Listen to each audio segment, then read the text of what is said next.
오늘 은혜 받으실 하나님의 말씀은 창세기 22장 1절로 14절 말씀입니다. 구약성경 27, 28쪽에 있습니다. 창세기 22장 1절로 14절 말씀을 저와 여러분 한 목소리로 봉독하시겠습니다. 1절 같이 읽습니다. 그 일 후에 하나님이 아브라함을 시험하시려고 그를 부르시되 아브라함아 하시니 그가 이르되 내가 여기 있나이다. 여호와께서 이르시되 내 아들 내 사랑하는 독자 이삭을 데리고 모리아 땅으로 가서 내가 내게 일러준 한 산 거기서 그를 번제로 드리라. 아브라함이 아침에 일찍 일어나 나귀의 안장을 치우고 두 종과 그의 아들 이삭을 데리고 번제 쓸 나무를 쪼개어 가지고 떠나 하나님이 자기에게 일러주신 곳으로 가더니 제3일에 아브라함이 눈을 들어 그곳을 멀리 바라본지라. 이에 아브라함이 종들에게 이르되 너희는 나귀와 함께 여기서 기다리라. 내가 아이와 함께 저기 가서 예배하고 우리가 너희에게로 돌아오리라 하고, 아브라함이 이에 번제 나무를 가져다가 그의 아들 이삭에게 지우고 자기는 불과 칼을 손에 들고 두 사람이 동행하더니 이삭이 그 아버지 아브라함에게 말하여 이르되 내 아버지여 하니 그가 이르되 내 아들아 내가 여기 있노라. 이삭이 이르되 불과 나무는 있거니와 번제할 어린 양은 어디 있나이까? 아브라함이 이르되 내 아들아 번제할 어린 양은 하나님이 자기를 위하여 친히 준비하시리라 하고, 두 사람이 함께 나아가서 하나님이 그에게 일러주신 곳에 이른지라. 이에 아브라함이 그곳에 제단을 쌓고 나무를 버려놓고 그의 아들 이삭을 결박하여 제단 나무 위에 놓고 손을 내밀어 칼을 잡고 그 아들을 잡으려 하니, 여호와의 사자가 하늘에서부터 그를 불러 이르시되 아브라함아 아브라함아 하시는지라. 아브라함이 이르되 내가 여기 있나이다 하매, 사자가 이르시되 그 아이에게 내 손을 대지 말라. 그에게 아무 일도 하지 말라. 네가 네 아들 내 독자까지도 내게 아끼지 아니하였으니 내가 이제야 내가 하나님을 경외하는 줄을 아노라. 아브라함이 눈을 들어 살펴본즉 한 수대양이 뒤에 있는데 뿔이 수풀에 걸려 있는지라. 아브라함이 가서 그 수대양을 가져다가 아들을 대신하여 번제로 드렸더라. 아브라함이 그 땅 이름을 여호와 이레라 하였으므로 오늘날까지 사람들이 이르기를 여호와의 산에서 준비되리라 하더라. 아멘.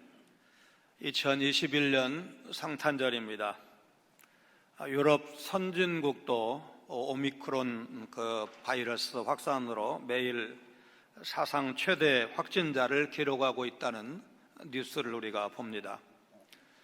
영국 같은 경우에 마스크 벗고 축구장에 이제 다 제한 없이 들어갈 수 있었는데 영국도 최대 확진자를 내고 있습니다.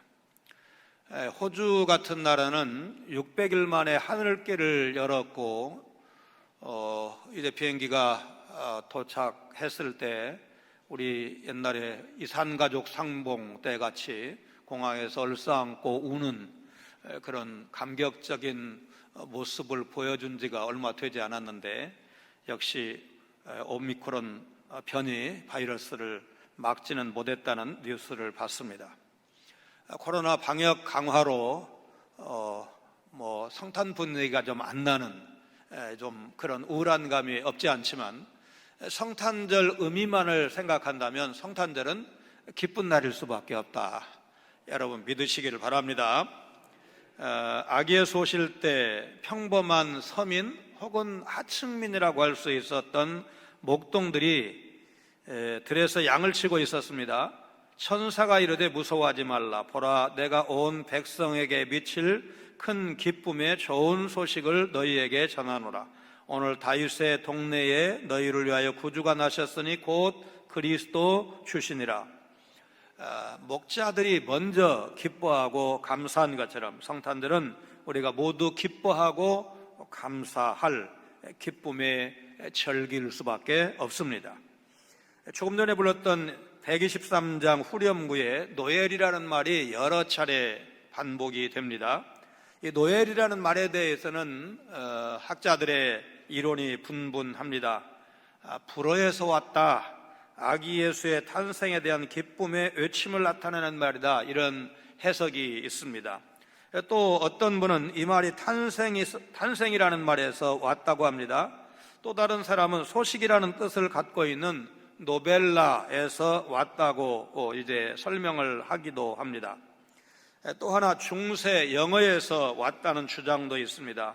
가장 신빙성 있는 설명인데, 노웰은 Now all well, 자 이제 만사가 태평스럽다, Now all is well, 이제는 모든 것이 좋아질 겁니다 라는 말을 줄여서 쓰게 되었다는 그런 해석입니다. 노엘이라는 말의 어원은 확실하게 말씀드리기가 어렵지만 예수 그리스도의 탄생을 기뻐하며 찬양하는 성도들의 확신에 찬 외침이다는 사실은 분명해 보입니다. 그리스도께서 우리의 중심이 되면 모든 것이 노엘, 모든 것이 좋아질 줄로 믿습니다. 오늘 성탄절을 계기로 세상 걱정, 근심, 염려, 어깨를 무겁게 누르고 있는 이 코로나, 주님이 함께 하시면, 주님이 우리 속에 역사하시면 좋아질 줄 여러분 믿으시기를 바랍니다. 영국 경매시장에 세계 최초의 크리스마스 카드가 나온 적이 있었습니다. 엘버트 박물관의 초대 관장이었던 헨리 콜이라는 사람이 지인들에게 보낼 크리스마스 카드를 1000장을 준비를 했는데 지금까지 남아있는 것은 10장 정도라고 합니다. 이 카드에 적힌 문구와 그림을 보고 우리는 1800년대, 대략 지금부터 200년 전에 성탄절을 어떻게 보냈는지를 알 수가 있습니다. 카드에는 행복한 성탄과 새해를 기원합니다 라는 글귀가 있는데 지금도 우리가 그런 글귀를 쓰고 있습니다. 또 카드를 보니까 당시 성탄절을 보내던 일반적인 사람들의 모습이 그려져 있는데 가장 중앙에 이제 성경 말씀이 적힌 탁자에 둘러앉아서 온 가족이 행복하게 식사를 하는 당시 성탄절을 맞는 일반적인 가정의 모습이 그려져 있습니다. 그리고 그 옆에는 추위에 떠는 엄마와 아들에게 담요를 건네주는 모습, 가난한 이웃에게 풍성한 식사를 차려주는 모습이 그려져 있어서 그 당시에 이제 성도들이 성탄절을 어떻게 보냈는지 우리에게 알려주고 있습니다. 성탄절은 예수님이 모든 사람을 구원하시기 위해서 이 땅에 오셨다는 기쁜 소식을 만방에 알리는 즐거운 축제가 되어야 합니다.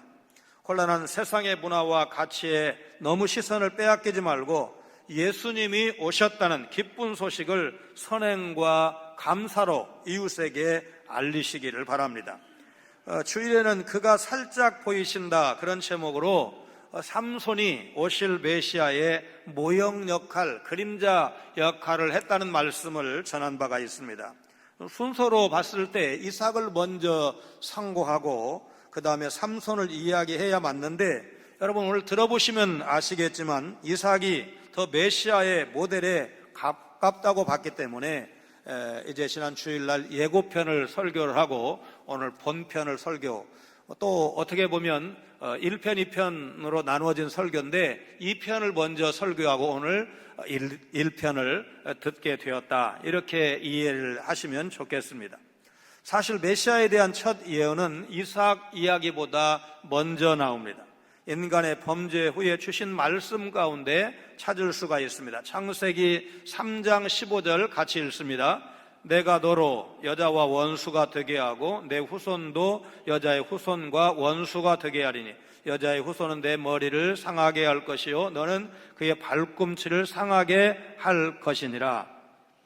이 말씀은 여자의 후손을 2번 언급하고 있습니다. 먼저 여자의 후손은 뱀의 후손과 원수가 됩니다. 이때 여자의 후손은 뱀의 후손, 곧 마귀의 후손과 대적하는 하나님의 백성 혹은 교회를 가리키는 말로 받아들이면 무난할 것입니다. 또 뱀으로 상징되는 사탄의 머리를 상하게 해서 치명상을 입힐 존재가 여자의 후손이라고 불립니다. 여기서 여자의 후손이라는 표현은 오실 메시아를 가리킵니다. 메시아는 십자가와 부활을 통해서 마귀의 권세, 그 사망 권세를 깨뜨려 치명상을 입혔습니다. 메시아를 여자의 후손이라고 부르는 데는 다양한 의미가 있습니다. 앞서 말씀드린 것처럼 마귀의 후손과 대적할 하나님의 백성이 여자의 후손이기 때문에 그들의 대표인 메시아 역시 여자의 후손이라 불립니다. 이외에도 이 여자의 후손이라는 표현은 인류를 구원할 메시아가 남자와 여자의 보통 결혼을 통해서 태어나지 않을 것을 시사하고 있다고 봐야 할 것입니다. 메시아의 탄생에는 여자가 결정적인 역할을 담당할 것입니다. 그러므로 이 예언은 이사야 선지자의 동정녀 탄생 예언으로 자연스럽게 연결이 됩니다. 이사야 선지자는 이사야서 7장 14절 15절에서 메시아가 처녀의 몸에서 탄생할 것을 예언하고 있습니다. 같이 읽습니다. 그러므로 주께서 친히 징조를 너희에게 주실 것이라. 보라, 처녀가 잉태하여 아들을 낳을 것이요 그의 이름을 임마누엘이라 하리라.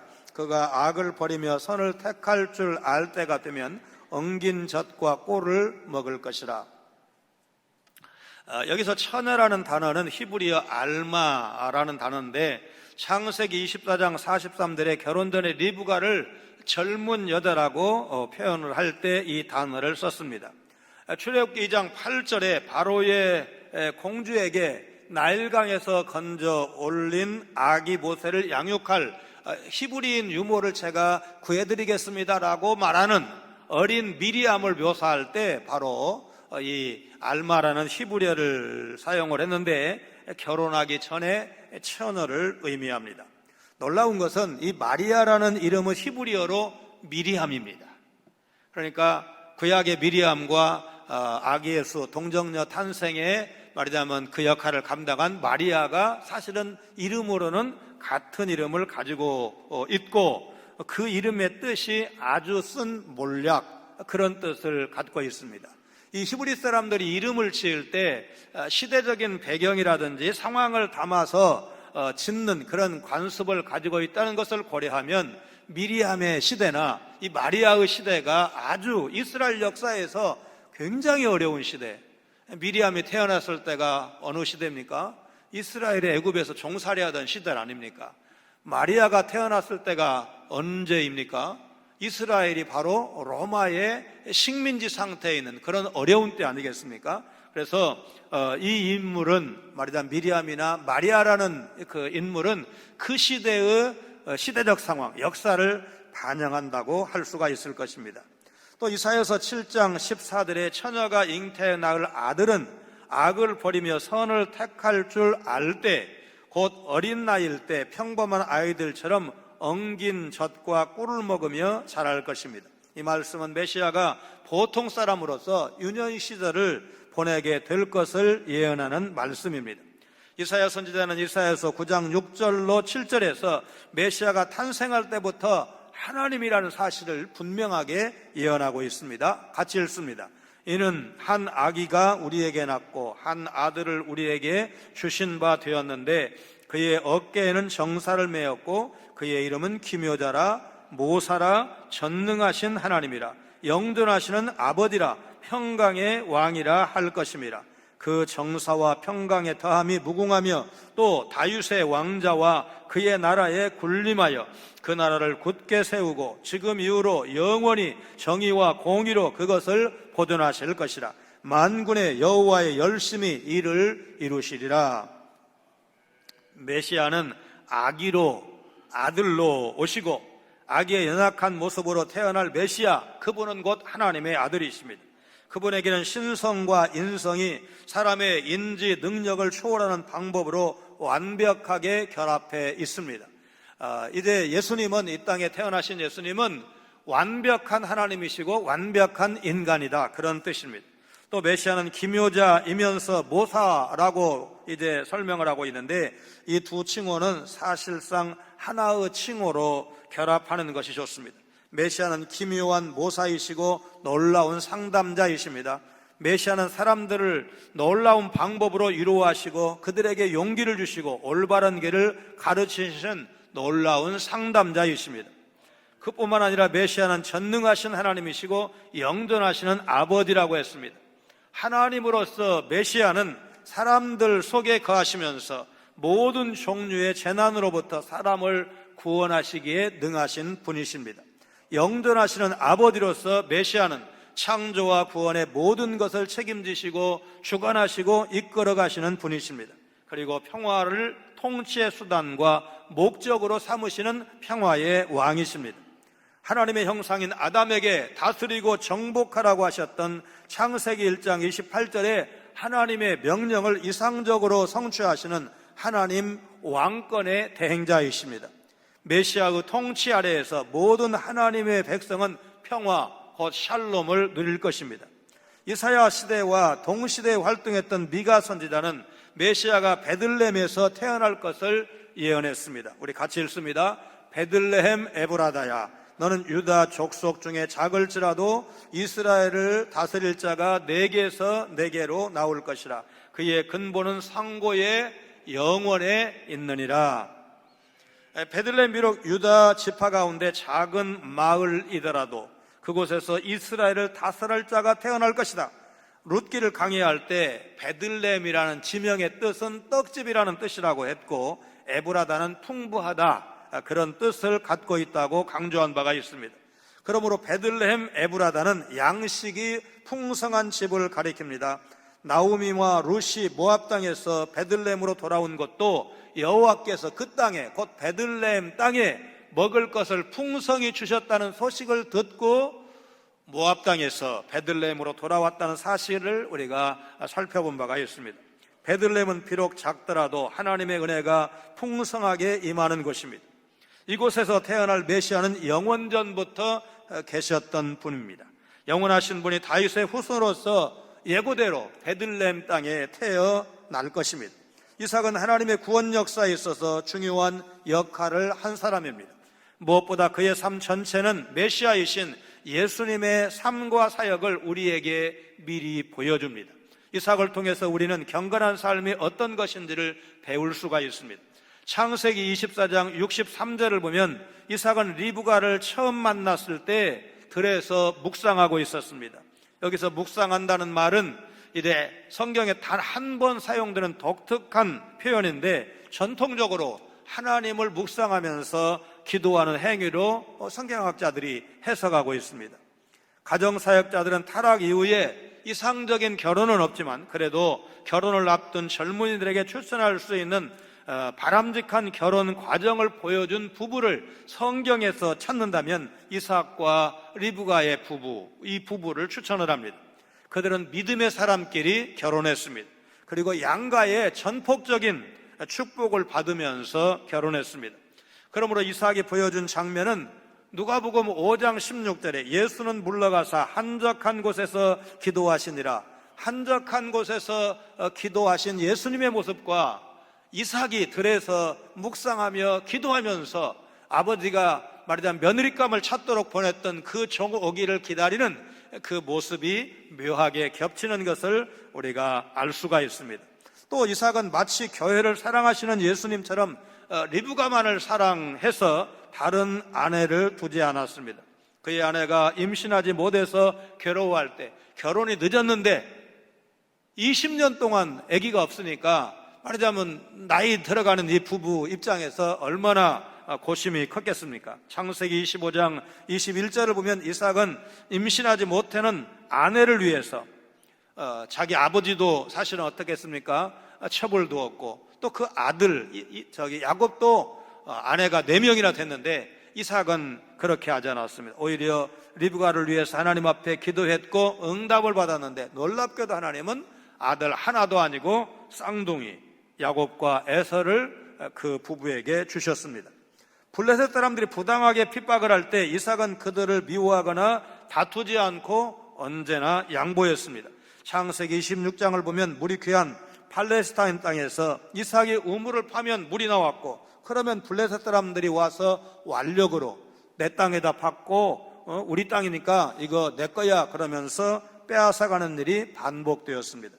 중요한 질문은 자신이 손해보는 것을 무릅쓰고 계속해서 양보했을 때 정말 이삭이 손해를 받는가입니다. 창세기 26장 12절과 22절을 보면 하나님께서 은혜를 베푸셔서 이삭이 더 큰 부자가 된 사실을 우리에게 알려주고 있습니다. 같이 읽습니다. 이삭이 그 땅에서 농사하여 그 해에 100배나 얻었고 여호와께서 복을 주심으로 이삭이 거기서 옮겨 다른 우물을 팠더니 그들이 다투지 아니하였으므로 그 이름을 르호봇이라 하여 이르되 이제는 여호와께서 우리를 위하여 넓게 하셨으니 이 땅에서 우리가 번성하리로다 하였더라. 나아가 창세기 26장을 보면 블레셋의 굴복을 받아내서 그들과 화해하고 화평을 이루는 것을 볼 수가 있습니다. 불신자인 아비멜렉과 친구 아우삭과 군대장관 비골이 26장 28절 전반절을 보니까 여호와께서 너와 함께 계심을 우리가 분명히 보았다. 아주 놀라운 말씀이 기록이 되어 있습니다. 독실한 신자나 할 수 있는 말을 이삭의 삶을 지켜본 불신자들이 임마누엘의 하나님을 말하고 있는 것입니다. 그래서 좋은 간증은 믿는 사람들이 알아두는 간증도 좋은 간증입니다. 우리 교회 아무개 장로님, 우리 교회 아무개 권사님 정말 부러워. 하나님이 은혜 주셔서 복 주셔서 이것도 좋은 간증이지만 우리를 지켜보던 동네 사람이, 이웃 사람이 나 저 집과 오랫동안 이제 이렇게 가깝게 지냈는데 확실히 하나님 살아계셔. 저 집 어렵고 힘들 때 하나님 앞에 기도한 거 나도 알거든. 하나님이 문제를 풀어주시고 좋은 사람 만나게 하시고 역전케 하시는 거 보면 확실히 하나님은 살아계셔. 안 믿는 사람이 그렇게 말하는 그런 삶을 여러분이 제가 산다면 여러분과 저는 복 있는 사람입니다. 우리 자녀들이 이런 귀한 간증자가 되어야 할 줄로 믿습니다. 그러면서 우리의 사이 곧 우리와 너 사이에 맹세하여 너와 계약을 맺으리라고 제안을 합니다. 부족 국가의 왕이 일개 가문의 가장에 불과한 이삭에게 찾아와서 머리를 숙인 것입니다. 그게 전부가 아닙니다. 26장 29절 전반들에 너는 우리를 해하지 말라. 사실은 이 사이에는 무슨 말이 있느냐면 이 아비멜렉이 사실상 거짓말을 합니다. 우물을 뺏어가면 그냥 뺏어간 게 아니잖아요. 완력으로 뺏어간 건데 우리가 너한테 아무런 해를 가하지 않아. 실제로 해를 가했으면서. 그런데 이제 뭐라고 말합니까? 보복을 받을 가능성이 있기 때문에 너는 우리를 해하지 말라. 이제 너는 여호와께 복을 받은 자니라 공개적으로 인정을 하면서 어떻게 보면 좀 아부를 떨고 있습니다. 이삭은 메시아의 훌륭한 모형이라고 할 수가 있습니다. 신약성경 빌립보서 2장 9절로 10절, 11절까지를 보겠습니다. 이러므로 하나님이 그를 지극히 높여 모든 이름 위에 뛰어난 이름을 주사 하늘에 있는 자들과 땅에 있는 자들과 땅 아래에 있는 자들로 모든 무릎을 예수의 이름에 꿇게 하시고 모든 입으로 예수 그리스도를 주라 시인하여 하나님 아버지께 영광을 돌리게 하셨느니라. 어린 시절 모리아 산에서 겪은 트라우마 때문일까? 심리학적으로 이삭은 자신감이 없었다. 그렇게 해석하는 분들이 있습니다. 그러나 이삭이 세상의 왕으로부터 높임을 받는 장면을 통해서 훗날 예수님이 받으실 하늘과 땅의 모든 영광을 미리 보여주는 사건이 바로 오늘 이 장면입니다. 이삭은 무엇보다도 예수님의 십자가 구속사역을 이스라엘에게 미리 보여주었습니다. 하나님은 본문 창세기 22장 2절에 이삭이 모리아산 위에서 죽어야 할 것을 아브라함에게 명령하셨습니다. 놀랍게도 이 모리아산은 먼 미래에 메시아이신 예수님께서 십자가에 달리실 바로 그곳입니다. 그러나 이삭의 죽음은 그 자신의 죄 때문이 아니었습니다. 아브라함이 이삭을 주저없이 죽이려 함으로써 하나님의 시험을 통과했을 때 하나님은 창세기 22장 12절에 아브라함이 하나님 경유하는 것을 비로소 알게 되었다면서 합격을 선언하셨습니다.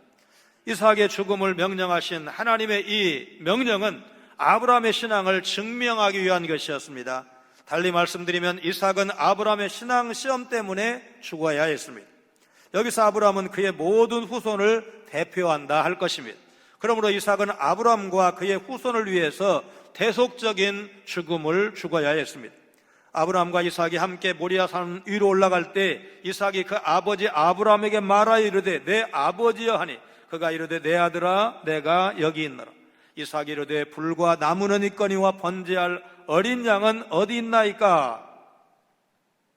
이삭은 이미 아버지 아브라함의 의도에 대해서 희미하게나마 예감하고 있었을 것으로 보는데, 그런 가운데 이런 질문을 던졌습니다.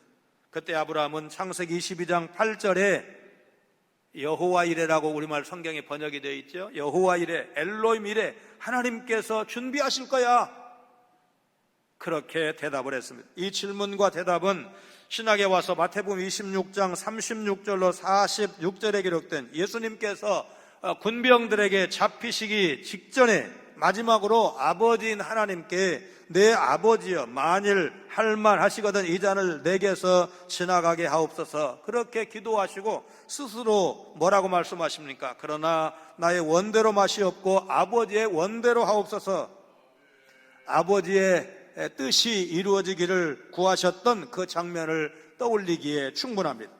아버지의 대답을 들은 이삭은 아버지 아브라함과 함께 모리아산을 오르면서 자신의 마음을 어느 정도 준비할 수 있었을 것이고, 산 위에서 아브라함이 말없이 칼을 들고 자신을 죽이려고 할 때 조금도 저항하지 않았습니다. 이삭은 자신의 의지로 순종했고 기꺼이 목숨을 들여서 하나님을 위한 제물이 되었습니다. 신약시대의 성도들은 오신 예수님을 믿어서 구원을 받습니다. 이와 유사하게 구약시대 이스라엘 백성은 앞으로 오실 메시아를 믿어서 구원을 받았습니다. 그러나 구약의 이스라엘 백성이 실제로 오실 메시아에 관해서 완벽하게 알고 있었을까? 그렇지는 않습니다. 그들은 구원자로 오실 메시아에 대해서 정확하게 알지 못했지만 하나님의 백성으로 인정을 받았습니다. 왜냐하면 그들이 이삭의 죽음을 알고 있었고 그 죽음을 인정했기 때문입니다. 만약에 그때 이삭이 죽었다면 이삭이 야곱을 낳을 수가 없고 야곱의 12아들이 있을 수가 없기 때문에 이삭이 죽었으면 어떻게 됐을까? 그 장면은 이스라엘 백성들 입장에서 역사적으로 늘 떠올렸을 장면이었을 것입니다. 이삭은 그래서 이스라엘 백성을 위해서 대신 죽었던 것입니다. 그러나 이삭의 죽음 자체가 이스라엘 민족을 구하는 능력을 갖고 있느냐? 그렇지는 않습니다. 이삭의 죽음은 단지 십자가의 죽음을 상징하는 모형입니다. 그렇기 때문에 이삭이 실제로 죽음을 겪지는 않았던 것입니다. 그러나 모형이 되기 위해서 그런 죽음의 순간을 받아들여야 했습니다. 이삭은 마치 자신이 정말 죽는 것처럼 죽음이 주는 고통과 절망을 겪었을 것입니다. 그러므로 하나님은 이삭의 희생을 예수님의 십자가 대속적 죽음의 모형으로 인정하셨습니다. 자신을 희생제물로 삼았던 그 제단에서 내려온 이삭은 마치 죽은 뒤에 죽음의 권세를 깨뜨리고 부활한 존재와 같이 자신을 인식했을 것입니다. 그 이삭으로부터 태어난 후손인 이스라엘 민족은 이삭의 죽음과 부활에 자연스럽게 동참했습니다. 그렇게 함으로써 하나님은 이스라엘 백성이 자신도 모르는 사이에 예수님의 십자가 죽음과 부활에 참여했다고 인정해 주셨습니다. 이삭의 출생도 메시아의 탄생과 아주 유사한 점을 갖고 있습니다. 이삭은 아이를 낳지 못하는 부모에게서 태어났습니다. 창세기 18장 12절에 사라가 속으로 웃고 이르되 내가 노쇠하였고 내 주인도 늙었으니 내게 무슨 즐거움이 있으리요. 아브라함이 늙어서 자녀를 낳을 수 없었기 때문에 사라에게는 남편이 없는 것과 같았습니다. 사라 자신도 늙어서 아이를 낳을 수 없는 것은 마찬가지였습니다. 그러므로 아브라함과 사라 부부가 낳은 아들 이삭은 하나님께서 직접 개입하셔서 주신 아들임이 분명하다 할 것입니다. 마치 마리아가 남편도 없이 처녀의 몸으로 아들을 낳았던 것과 같습니다. 내가 잉태하여 아들을 낳을 것이라는 천사의 말을 들었을 때 마리아도 믿을 수가 없었습니다. 누가복음 1장 34절에 나는 남자를 알지 못하니 어찌 이 일, 그러니까 아들을 낳을 수가 있겠습니까? 천사에게 반문한 바가 있습니다. 그때 천사는 마리아의 마음을 위로하고 마리아로 자신의 말을 신뢰할 수 있도록 설명해 주었습니다. 사라 역시 자신의 아들을 낳을 것이라는 여호와의 말씀을 처음에는 믿을 수가 없어서 웃음밖에는 나오지 않았습니다. 이때도 하나님은 창세기 18장을 보면 사라의 믿음 없는 것을 지적하시면서 사라가 확신을 가질 수 있도록 깨우쳐 주셨습니다. 같이 읽습니다. 여호와께서 아브라함에게 이르시되 사라가 왜 웃으며 이르기를 내가 늙었거늘 어떻게 아들을 낳으리요 하느냐. 여호와께 능하지 못한 일이 있겠느냐? 기한이 이를 때에 내가 내게로 돌아오리니 사라에게 아들이 있으리라. 마태복음 1장을 보면 요셉이 정원 상태에 있던 마리아의 임신 소식을 들었을 때 마리아와의 관계를 가만히 끊으려고 시도했지만 천사가 나타나서 요셉을 설득하고 마리아라, 내 아내 마리아 데려오기를 두려워하지 말라, 그렇게 말씀을 하죠. 18절부터 같이 읽습니다. 예수 그리스도의 나심은 이러하니라. 그의 어머니 마리아가 요셉과 약혼하고 동거하기 전에 성령으로 잉태된 것이 나타났더니 그의 남편 요셉은 의로운 사람이라 그를 드러내지 아니하고 가만히 끊고자 하여 이 일을 생각할 때에 주의 사자가 현몽하여 이르되 다윗의 자손 요셉아, 내 아내 마리아 데려오기를 무서워하지 말라. 그에게 잉태된 자는 성령으로 된 것이라. 아브라함은 사라의 제안대로 이집트 출신 몸종 하갈과 동침해서 이스마엘을 낳았는데 창세기 17장 18절을 보면 그는 자기가 첫 번째 낳은 아들 이스마엘이 하나님 앞에 살기를 원합니다, 그렇게 말합니다. 86세에 낳은 아들이기 때문에 그렇게 말하는 것을 이해할 수가 있을 것입니다. 그런데 하나님은 창세기 17장 21절을 보면 아브라함에게 이스마엘이 너의 상속자가 될 수가 없다, 그렇게 말씀을 하십니다. 그리고 하나님께서 아직 낳지도 않은 사라의 소생 이삭과 언약을 맺으시겠다고 말씀하심으로써 사라가 아브라함의 진정한 아내인 것을 확인시켜 주셨습니다.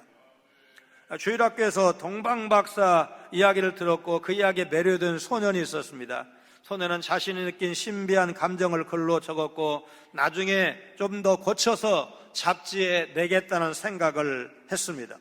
청년이 된 소년은 열차에서 생각지 않게 매력적인 지식인과 만납니다. 지식인으로부터 자신이 이제 어린 시절 썼던 동방박사에 대한 글을 이야기했을 때 그가 논리정연하게 성경이 왜 거짓이고 기독교가 사라져야 하는지를 이제 설명을 들었습니다. 청년은 단 한마디도 반박하지 못했습니다. 기차에서 내린 청년은 자신의 무지함을 깨닫고 철저히 예수님의 삶에 대해서 공부하겠다고 결심했습니다. 그 결과가 거짓이라면 미련 없이 기독교 신앙을 버리겠다고 마음먹었습니다. 몇 년이 지난 후에 청년은 하나님과 예수님의 신성에 대한 절대적인 확신이 생겼다고 고백했습니다. 그동안 연구한 자료를 바탕으로 역사 소설을 썼는데 이 소설이 프루의 명작 배너입니다. 류 월리스가 배너를 쓴 다음에 발표한 소설은 어린 시절에 푹 빠졌던 동방박사와 예수님의 탄생에 대한 소설 첫 성탄입니다. 진정한 진리를 탐구하는 사람은 인생의 어느 때에든 반드시 빛으로 오신 주님을 만나게 됩니다. 나를 구원하시고 놀랍게 사용하시기 위해서 이 땅에 오신 예수님을 기억하면서 거룩한 마음으로 성탄절을 보내시기를 바랍니다.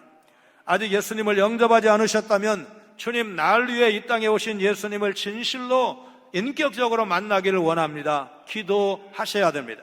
이미 예수님을 만나신 분은 주여 아직 구원의 기쁜 소식을 모르는 많은 사람들을 복음으로 초대하는 삶을 살게 해 주옵소서. 기도하시고 전도하는 일에 힘쓰시기를 바랍니다. 성도는 예수님께서 인간의 모습을 입고 이 땅에 오신 성육신의 사건이 무엇인지를 분명히 알아야 합니다. 하나님이신 그분이 인간의 몸을 입고 이 땅에 오신 것은 스스로를 낮추고 다른 사람을 섬기기 위해서였습니다. 백마를 타고 오실 수도 있었고 왕의 모습으로 오실 수도 있었고 완벽한 성인의 모습으로 오실 수도 있었지만 초라하고 연약한 아기의 모습으로 구유에 나신 것은 철저하게 낮은 모습으로 우리를 섬기기 위해서였습니다. 예수님은 우리의 연약함을 돕기 위해서 큰 영광을 내려놓으셨습니다. 예수님의 제자가 되기를 원한다면 마땅히 우리는 이 땅의 연약한 자들과 어려운 이웃을 섬기며 살아야 합니다. 예수님의 말씀처럼 오늘 교회는 연약한 자들과 도움이 필요한 이들에게 다가가는 섬김의 공동체가 되어야 합니다. 성탄절은 예수님께 감사하면서도 한편으로는 죄송함을 느끼는 날입니다. 초대교회는 오랫동안 성탄절을 지키지 않았습니다. 성탄절은 354년 로마 교회에서 처음 시작되어서 379년 콘스탄티노플, 388년 안디옥 교회에서 경축되다가 점차 세계 교회가 기념하기 시작해서 오늘은 전 세계 교회가 이제 성탄절로 지킵니다. 예수님께서 태어나신 날짜 이미 정확하지 않다는 말씀을 드린 적이 있습니다. 그래서 동방교회, 서방교회가 이제 성탄을 좀 따로 지키는 거예요. 1월 6일 날을 그리스 정교회, 러시아 정교회가 성탄절로 지키고 있습니다. 날짜가 중요하지 않다는 말씀을 드리는 것입니다. 우리가 정말 기념해야 할 날은 12월 25일 이 날짜가 아니라 예수님께서 이 땅에 오셨다는 것, 하나님의 아들이 인간의 몸으로, 육신으로, 아기의 모습으로 이 땅에 오신 사건 자체가 중요한 것입니다. 여러분, 말씀을 맺습니다. 성탄의 역설적 의미를 이해한다면 예수님께서 찾아가실 초라한 곳, 아무도 찾아주지 않는 소외된 이웃, 아픔과 고통이 있는 곳으로 우리도 내려가야 됩니다. 그래서 낮은 곳으로 오신 예수님을 인격적으로 만나고 그 주님의 은혜를 찬송하면서 성탄절을 보내시는 여러분 되시기를 주님의 이름으로 축원합니다.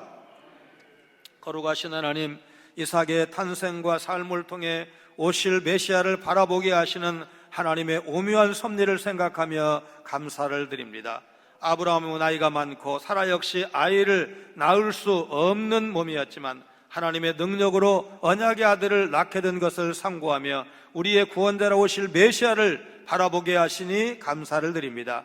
미가 선지자 예언대로 유대 땅 베들레헴에 오신 예수님을 환영하며 영광을 돌립니다.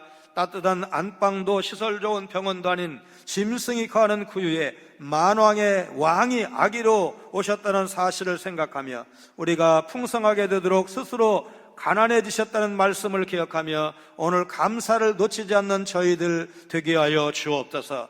이스라엘 역사 최고의 암흑기회에 예수께서 오셨다는 사실을 생각하며 오늘 코로나 시대에도 주님의 은혜가 임하셔야 할 줄로 믿습니다. 코로나와 함께 저희들 모두가 어려운 날을 살고 있지만 이 땅에서 빛으로 오신 예수님 덕분에 그래도 소망을 말할 수 있음을 늘 감사하며 살게 하여 주옵소서. 영광 중에 다시 오실 주님을 바라보며 그날에 상 받는 인생 되도록 늘 깨어있는 거룩한 청지기들로 살아가도록 저희들의 발걸음을 인도하여 주옵소서. 예수님 거룩하신 이름으로 간절히 기도하옵나이다. 아멘.